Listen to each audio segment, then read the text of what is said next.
TV સિરિયલનું માધ્યમ મળ્યું અને ફિલ્મ મારી બને છે. એ તમને ખ્યાલ નહીં હોય, મારી એક ફિલ્મ બની ચૂકી છે. સેન્સર બોર્ડે કીધું કે રજૂ કરી દો વહેલા વહેલી તકે, કોઈ પણ જાતની કાપકૂપ વગર.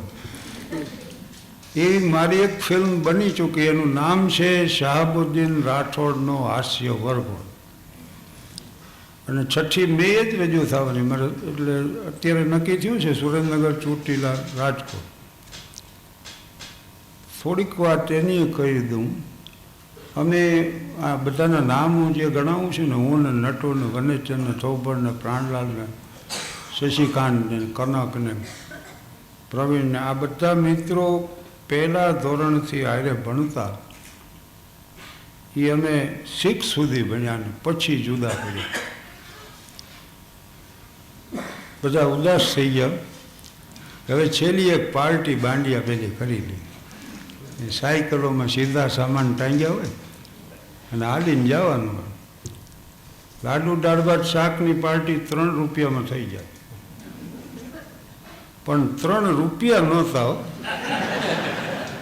એ ભેગી વાત હતી. એ અમે સાંજે પછી ભાખરી, શાક, છાશ, દહીં એવું બનાવી રસોઈ અને જમી. નટુ કે હજી એક ભાખરી આપો મને. તો કે હવે કૂતરા હાટું 2 રાખી છે.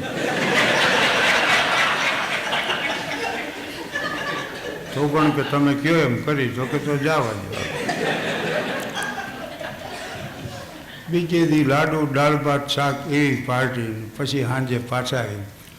1954માં આ પહેલી અમે રામનવમીની પાર્ટી કરી અને નક્કી કર્યું કે દર રામનવમી આ મિત્રો ભેગા થઈ જાય.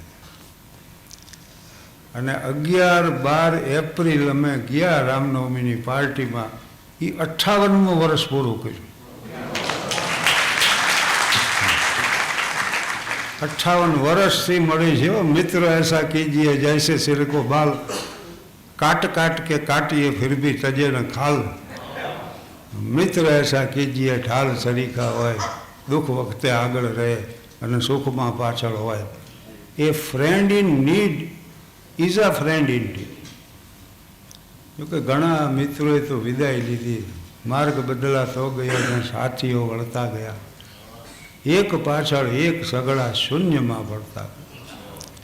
સાથે બેસી જિંદગીનો જામ પીનારા સૌ મોતના ઘેરા નશામાં ચૂર થઈ ઢળતા. એટલે આ 2009ની રામનવમીએ આ ફિલ્મનો મુહૂર્ત શોટ રાખ્યો ઉપેન્દ્રભાઈ ત્રિવેદીના વરદ હસ્તે. રજનીકુમાર પંડ્યા હાજર રહ્યા. ભરત યાજ્ઞિક મોટો દિગ્દર્શક છે રાજકોટ, મારો વિદ્યાર્થી હતો. એ સ્થાન ભણતો. રામજી વાણિયાએ 300, એને ઘણી ફિલ્મોની વાર્તાઓ લખી. બાબુલાલ મેઘજી શાહ અમારા જૂના મિત્ર. આ બધાએ હાજરી આપી. અમારા ગામના પ્રતિષ્ઠિતોએ આપી. 200-500નું ફંક્શન હતું. યા વજુભાઈ વાળા સાહેબે હાજર રહ્યા અહીંયા. અને ત્યાં આ મુહૂર્ત શોટ શરૂ થયો ને મારે આ વાત શરૂ કરો. આ મેં આપની સમક્ષ રજૂઆત કરીને એ ત્યાંથી જ ફિલ્મ શરૂ થાય. મિત્રો કઈ રીતે આવતા ને કઈ રીતે આ કરતા. અને પછી આજથી 56 વર્ષ પહેલાં એટલે ફ્લેશબેકમાં બાળકો નિશાળે જતા હોય ફિલ્મ શરૂ થાય. ગામડામાં શૂટિંગ કર્યું છે અને કોઈ વલ્ગારિટી નહીં, દ્વિઅર્થી સંવાદ નહીં, કોઈ વિલનનું પાત્ર નહીં. હું જ રહ્યો છું ગામડામાં. અહીંયા બધે તમને એમ લાગે કે ગ્રામ્ય જીવન જોઈ છે એવો પ્રયાસ કર્યો છે. અને ઉપેન્દ્રભાઈનું નામ આવ્યું એટલે કહું તમને, આજે મારે સુરત જવાનું. ડાયમંડ એસોસિએશનવાળા ઉપેન્દ્ર ત્રિવેદીનું સન્માન કરે. બહુ મોટી રકમ અર્પણ કરવાના ઠેલી.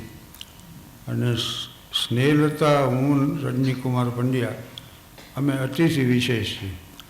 એટલે અહીંથી પતે એટલે સીધું રવાના થવાનું. પણ ઉપેન્દ્રભાઈએ એનું મુહૂર્ત શોટ કર્યો લીધો અને 2010 ને 11માં તો પિક્ચર 10માં જ પૂરું થઈ ગયું, પણ રિલીઝ કરવામાં મોડું થયું છે.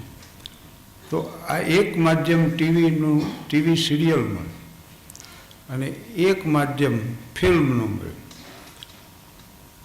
લેખન પ્રવૃત્તિની હું વાત કરું, બસ આ સર્વિસ કરી, કાર્યક્રમો, પછી મારું ગ્રહ જીવન અને થાનમાં થોડી સોશિયલ સર્વિસ મારી. નિવૃત્ત થયો એ પહેલાં નક્કી કર્યું તો ગામમાં એક ગર્લ્સ સ્કૂલ બનાવી, અને એ મારા મિત્ર એ મુંબઈના હિન્દુભાઈ દોઢીવાલા 5 લાખ રૂપિયા કે હું આપું. 5 લાખ એના લીધા ને અમે ખાત મુહૂર્ત કરીને બિલ્ડિંગ બનાવવાનું શરૂ કર્યું. ફાળો ભેગો કરતો જાઓ, બિલ્ડિંગ બનાવતું જાઉં, એમ થતાં 20 લાખના ખર્ચે પૂરું થયું. મને ગામના કે તમે એકલા 1 લાખ રૂપિયાનો ફાળો કરી આવો અને અમે બધા થઈને 2 લાખ કરશું. પ્રમુખ સ્વામી મહારાજ પધાર્યા રાજકોટ, હું ગયો મળવા. આજે હું જઉં તો મને એ પૂછે પહેલું કે દર્શને આવ્યા છો કામે આવ્યા?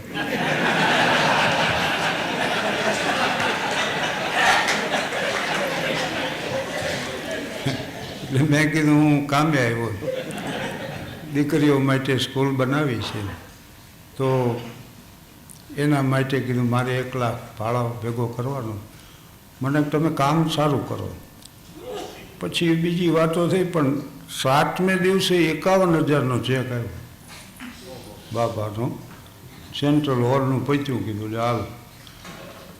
અને પછી તો મને વિશ્વાસ આવ્યો. મારે ચમનભાઈ કામાણી આવ્યા આફ્રિકાથી, મને કંઈ કામકાજ હોય તો કહેજો. મેં કીધું ભાઈ 1 લાખ ભેગા કરવાના. બાપાએ 51,000 આપ્યા. 51,000નું એને ફાડી દીધું. હું તો જમા કરાયો બેંકમાં, પણ અમારે ટ્રસ્ટીઓની પાછી મિટિંગ મળી કે આમાં ભૂલ થઈ, આને 2 લાખ વર્ગાઈ જાવ તો આ લઈ આવો.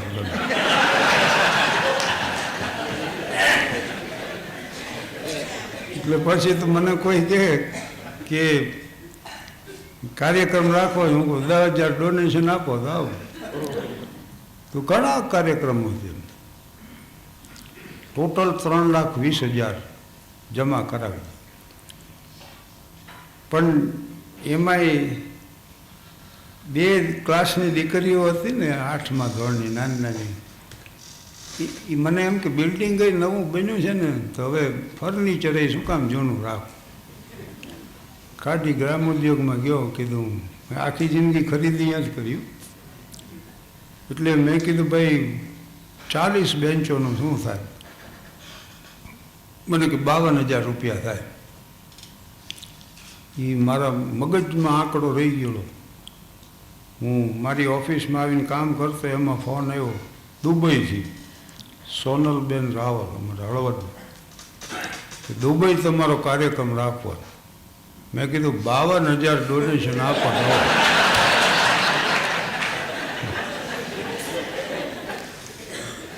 એટલે મને એમ કે આટલું તો કોણ ડોનેશન આપે? પણ એ કે અમે આપશું. ચાલો, એને કીધું અમે આપશું, એટલે અમારા માટે નક્કી થઈ ગઈ વાત. તો મેં કીધું હું આવીશ.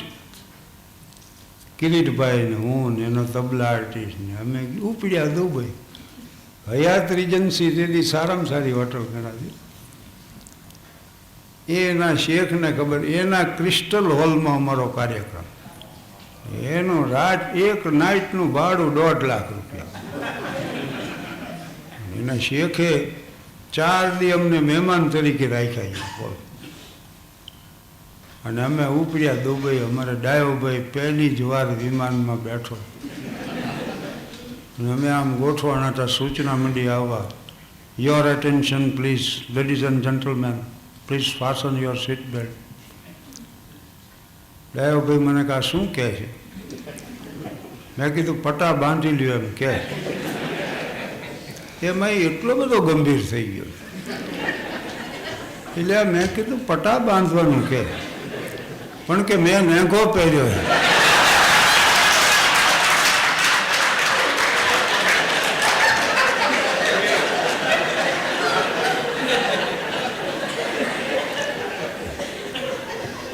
કીધું આ વિમાનના પટ્ટાનો કહે છે. પણ અમે ત્યાં પહોંચ્યા. જોકે ત્યાં તો 1000ની એક એવી 1300 ટિકિટો વેચી હતી લોકોએ. એટલે ત્યાં તો કોઈ તૂટો જ નહોતો પૈસાનો. પછી તો મને પસ્તાવાનો પાર ન રહ્યો.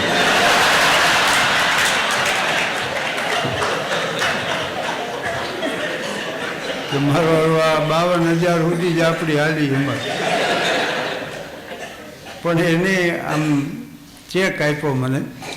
સામાન્ય તમે સ્વીકારો એમ લઈ લીધો. પણ થાનું આવ્યો ને એટલે ખાદી ગ્રામ ઉદ્યોગને ઓર્ડર આપ્યો, મોકલી દો કીધું 40 બેન્ચ. ને બેન્ચો લઈને આવ્યા ખટારા. ત્યારે મેં દીકરીઓને કીધું તમારે નવી બેન્ચમાં તો બેવું? તો કે હા, જાઓ 2 ખટારા પડ્યા છે ને એમાંથી સારામાં સારી તમારા માટે લઈ આવો. એટલે 2 છે ને ઓલે એક બેન્ચમાં છે 2-3. એ દોડીને ચડી ગઈ. મજૂરોને કીધું 1 કોર વયા જાઓ. અને એણે જ્યારે ઉતારી, એક મિનિટ, ત્યારે મને આનંદ આવ્યો. દીકરીએ ઉતારી બેન્ચો એના વર્ગમાં ગોઠવી અને એ જ્યારે એને બેસતા જોઈને ત્યાં આ મારી આંખમાં આંસુ આવ્યા. આ કરુણા છે. તમે ગમે એટલું વિચારશો, બધી ફિલસૂફીઓ સત્ય, પ્રેમ અને કરુણા ઉપર આવીને અટકશે. શું આખરે જીવનમાં કરવાનું? સત્યને સત્ય જાણવું, અસત્યને અસત્ય જાણવું. 2600 વર્ષ પહેલાં ભગવાન બુદ્ધે આ વાત કીધી, જે કૃષ્ણમૂર્તિએ કીધું. Know the truth as the truth, know the false as the false, and find out the truth from the false. ખોટા માછીને સાચું શોધી કાઢ્યું. હુસેન બસરાઈ એક ગામમાં ગયા ને, એણે કીધું કે મારે અહીં રાતવાસો રોકાવું છે. એવું કોઈ ઘર હોય અહીંયા એ જુવાનને કે લઈ જાય. યુવાન મળ્યો. બોલો કે રાતવાસો રોકાવું હોય તો મારું ઘર છે, હું લઈ ગયો નહીં. પણ એને હુસેન બસરાઈને કીધું કે હું ચોર છું, મારું કામ ચોરી કરવાનું, આપ સંત છો, આપને એમ ન થાય કે મેં તમને રાખ્યા અંધારો. કાંઈ વાંધો નહીં, તારું કામ કરજે, હું મારું કામ. હુસેન બસરાઈ ઇબાદત કરે ને ઓલો ચોરી કરવા. પછી આ અવારમાં પૂછે કાંઈ મળ્યું? તો કે ના, એ ચોકીદાર જાગતા. વળી પાછો જાય, કાંઈ મળ્યું? તો કે ના, પ્રકાશ હતો. એમ કાંઈક નહીં કાંઈક. પણ હુસેન બસરાઈએ કીધું કે આ માણસ ખોટો, આનો ધંધો ખોટો, પણ એની કામ પ્રત્યેની નિષ્ઠા હાવ સાચી. હું સાચો માણસ, મારી ઇબાદત સાચી, અલ્લાહની ઇબાદત કરું, પણ આના જેવી નિષ્ઠા નથી. તમે ધારો તો ખોટા માછીને સાચું શોધી કાઢો.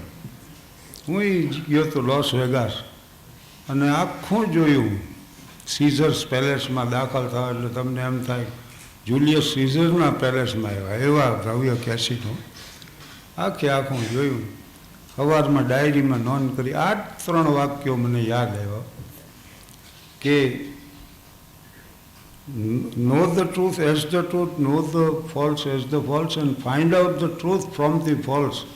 એટલે આ બધામાંથી મેં એટલું જ તારણ કાઢ્યું કે આ ધંધો જિંદગીમાં કોઈ દી કરાય. આટલું સત્ય શોધી કાઢ્યું. 1 જાન્યુઆરી 1961થી મેં 4 સંગ્રહો તૈયાર કર્યા. એમાં એક હાસ્યનો. હવે એક વાત મને મથુર મને મળ્યો હતો કે મારી પત્ની છે ને રોજ સવાર પડે ને 200 રૂપિયા માગે. એટલે રોજ 200 માંગે? તો કે હા. પણ મેં કીધું રોજ 200 રૂપિયાનું કરે છે શું? તો કે હું આપું તો ખબર પડે.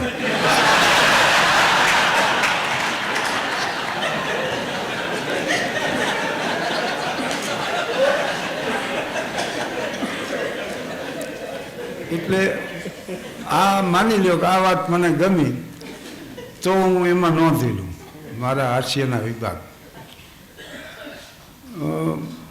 મઠોરને આવા સમારંભમાં આવવું હોય ને તો પત્નીને પૂછે કે સાંભળ્યું કયું પાટલું પહેરીને જવું. એ વળી રસોડામાંથી સૂચના આવે કે બીલું પહેરો, મારા બાપુજીએ અપાયું.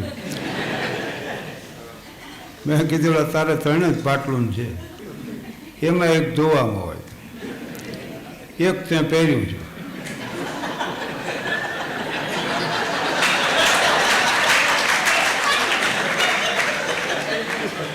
એક જ વાહે વધે છે, તું પહેરીને હાલતો સાચો. મને કે એને એમ થાય ને કે મારા કીધામાં છે.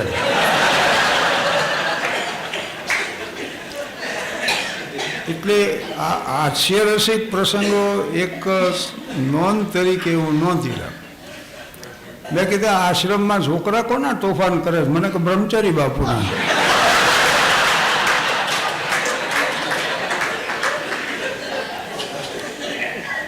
લોકડા કોના હુકાય? તો કે દિગંબર સ્વામીના.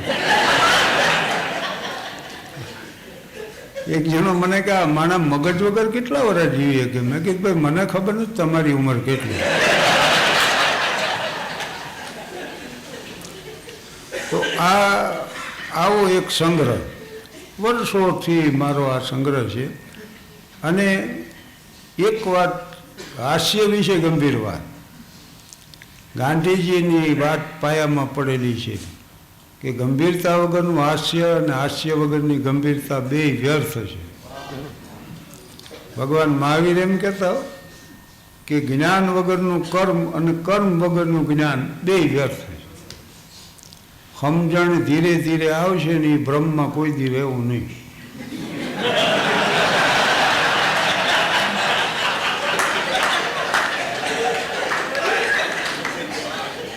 સમજણ આવે ને એ એક ક્ષણમાં આવે. ટ્રાન્સફોર્મેશન જે કહે ને એક જ ક્ષણમાં આવે. જો સમ્રાટ ઋષભદેવજીનો દરબાર ભરાણો તો નીલાંજલા નામની નૃત્યાંગના નૃત્ય કરતી હતી. એ નૃત્ય કરતાં ઢળી પડી. સમ્રાટને વિચાર એ આવ્યો કે માનવ જીવન આટલું ક્ષણભંગુર છે. જે સત્યની, પ્રમાણિકતાની, પ્રેમની, કરુણાની, જે સદગુણોની વાતો કરી આચરવાના કીધી, આટલો જ પ્રસંગ સિંહાસન ઉપરથી ઉતરી ગયા. ભરતને સોંપી દીધો અયોધ્યાનું રાજ, બાહુબલીને પોદનપુરનું આપ્યું. સમ્રાટ કૈલાસ સીધાયા, ઉગ્ર તપશ્ચર્યા કરી કેવળ જ્ઞાન પ્રાપ્ત કર્યું. સત્ય, અહિંસા, અસ્તે, અપરિગ્રહ, આ 4 સિદ્ધાંત અને જગતમાં જૈન ધર્મની શરૂઆત થઈ. આદિનાથની વાત કરું, ઋષભદેવજી. તો આમાં એક ક્ષણ જ થઈ. રત્નાવલી બહુ સુંદર હતા, તુલસીદાસજીના પત્ની, અને કવિયત્રી હતા. કામિની કીકો ઘટહે પુરુષ તપત અંગાવ, રત્નાવલી સ્ત્રી પુરુષ ઉચિતન સંગ વિચાર, આવા દોહા લખ્યા. અને તુલસી બહાર ગયેલા રત્નાવલીને તેડી ગયા. આટલો વિરહ ન સહન કરી બોલો. અને એ જાણીતી કથા છે, પણ એ પહોંચી ગયા અને રત્નાવલી એટલું જ કીધું કે લાજ ન લાગત આપકો દોડે આયે હો સાથ, ધીક ધીકે એસે પ્રેમ કો કહા કહું મેં નાથ, અસ્થિ ચર્મ મુમ દેહમય તામે જૈસી પ્રીત, હોતી જો રઘુનાથ સે રેઠી ના ભાવ ભીત. અને આટલું જ સાંભળીને પાછા ફર્યા. એ તુલસી જુદા હતા. આટલી જ વાર લાગી. નેમિનાથ જેવો વરરાજા સામે રાજુલ જેવી સુકન્યા. અને એ આમ ફૂલેકું નીકળ્યો ને ઘેટા બકરા લઈને સામે માણા નીકળ્યા. વરરાજાએ પૂછ્યું કે આ ક્યાં લઈ જાઓ? તો કે આનો વધ થશે, જાન માટે ભોજન તૈયાર થાય. ઘોડા ઉપરથી જ ઉતરી સીધા ગિરનાર સીધા. તીર્થંકર નેમિનાથની વાત કરો. માટમાં ફરીદની ઝૂંપડી હતી, આમેરનો કિલ્લો છે ને, ત્યાં સોફી સંત ફરીદ બાબા રહેતા. અને રજબની દુલો બનીને નીકળ્યો, સાફો અને માથે કરગીને. ફરીદે આમ જોયું, બાબા ફરીદે જોયું અને એને કીધું એટલું કે રજબ તે ગજબ કિયા સિર પર દરિયા મોર, આયા થા હરિ મિલન કો ચલા નર્ક કી ઓર, અને એ ઘોડામાંથી ઉતરી એના ભાઈને દૂલો બનાવીને મોકલ્યો ફરી અને રજબ એનો શિષ્ય બની ગયો આ જીવન અર્પણ. ગોર મહારાજે કીધું સાવધાન, અને લગ્નની રેલીમાંથી જુવાન રવાના થઈ. લગ્ન જીવનથી સાવધાન કહે છે, સમર્થ રામદાસની વાત છે. તો આ એક એક ક્ષણ થઈ છે જો જીવન બદલવા. ને આપણે હવે કંઈક ધીરે ધીરે સુધરશે. હવે 60 વર્ષે ફેર ન પડ્યો હારે ખોટી વાત. સુભાષ બાબુ જેવા દેશભક્ત પ્રકાંડ વિદ્વાન અને અંગ્રેજોની કેદમાં હતા. સોલ્જર જે હતો ને એ ખરેખર તો એ પેરેગીર હતો ને આ કેદી હતો, પણ એ બે વચ્ચે મૈત્રી થઈ ગઈ. સુભાષ બાબુને એમ થયું અસાધ્ય દર્દથી પીડા, હવે જીવનનો કોઈ અર્થ નથી, જીવનનો અંત લાવી દેવો, આત્મહત્યા કરવાનું નક્કી કર્યું. અને એને એમ થયું કોકને કહેતો જ, એટલે એને સોલ્જરને કીધું કે મારે આત્મહત્યા કરવી. બોલે કીધું કે મિસ્ટર બોસ, તમારા જેવો so patriot and so learned person, પણ તમે એ ભૂલી જાઓ છો કે value of a live donkey is more than a dead live. મરેલા સિંહ કરતાં જીવતા ગધેડાની કિંમત વધુ હોય. આટલું કીધું ને એને જે નિર્ણય કરી લીધો, કલકત્તાથી ભાગ્યા કાબુલ સીધા. બોલો, રામ કહેતા હોય ઘણી વાર લક્ષ્મણ મોરારજીભાઈને એકવાર હું મળ્યો હતો. હું રામાનંદ સાગર નહીં મળ્યો હતો, રામાનંદ સાગર મોહનભાઈ પટેલ લઈ ગયા હતા મને. અને આવા મહાનુભાવો બેને મેં એક જ વાત કીધી. રામ ઘણીવાર લક્ષ્મણને કહેતા, લક્ષ્મણ આદર્શ વગરનું જીવન વ્યર્થ છે. એટલે લક્ષ્મણે એકવાર કીધું ક્યારે આદર્શમાં જીવન વ્યર્થ બની જાય, ક્યારેક આદર્શમાં જીવન વ્યર્થ બની જાય. પણ રામે કીધું કે આદર્શમાં વ્યર્થ બનેલું જીવન બીજાને માટે આદર્શ બની જાય. સુભાષ બાબુ ભલે લાલ કિલ્લો સર ન કરી કે, પણ યુવાનોનો આદર્શ હોય તો સુભાષચંદ્ર બોઝ હોય છે. કરસાદસિંહ સરાબા હોય, મદનલાલ ઢીંગરા હોય, રાસબિહારી બોઝ હોય, ભગતસિંહ હોય, સુખદેવ હોય, રાજગુરુ હોય. જો આદર્શમાં વ્યર્થ બનેલા જીવન. सुनी पड़ी खबर पे दिया जलाते जाना, खुशियों पे अपनी हम पे झंडा लहराते जाना, बहते हुए रुधिर में दामन भिगोते जाना, दिन खून के हमारे यारों ने भूल जा. तो आदर्श में व्यर्थ बनेલું जीवन बीजाने माटे आदर्श बनी जाए. आ बात साहित्य सर्जनની થોડીક વાત કરી દઉં. વસંતભાઈ પરીખ, ડૉક્ટર વસંત પરીખ, વડનગર નાગરિક હોસ્પિટલ. તમે ન્યુયોર્ક જાઓ ને, રોચેસ્ટર એક ગામ આવે, ત્યાં દુનિયાનું પ્રખ્યાત મેયો ક્લિનિક છે. એના પ્રવેશ દ્વાર ઉપર એક સુંદર વાક્ય લખ્યું છે કે જગતને ઉપયોગી હોય એવું કાંઈ પણ તમે મેળવી લ્યો, પછી તમે જંગલમાં છો ને તો જગત ત્યાં પહોંચી જશો. પણ જગતને ઉપયોગી એવું કાંઈ પણ ખરું, ફૂલોને અત્તરનું પદપામ વાને ઉકળતી કળાઈમાં ઉકળવું પડે છે. થવા